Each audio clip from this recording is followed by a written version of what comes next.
Hey everyone, Zain here, and today we'll show you TikTok Shop affiliate tutorial with no followers.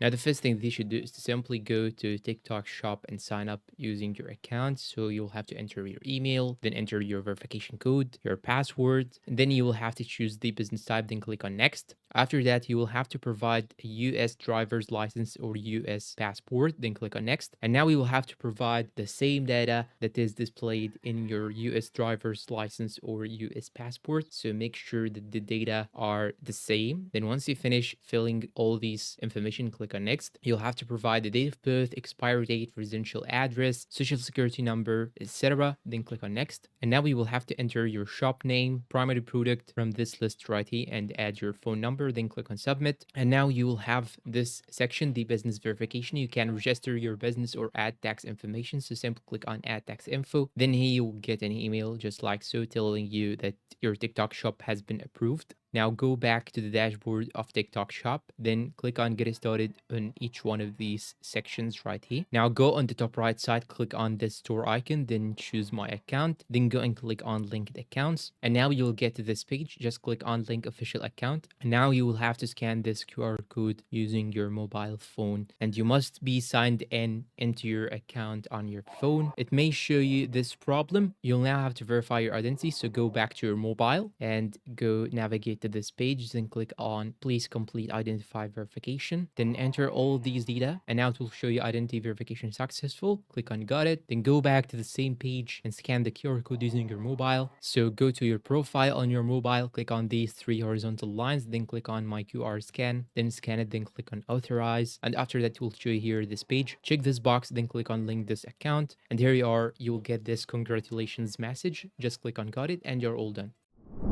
And that's all for today's video. If you find it helpful, please don't forget to support us with like, subscribe, comment, share. Thanks for watching and see you in a new video.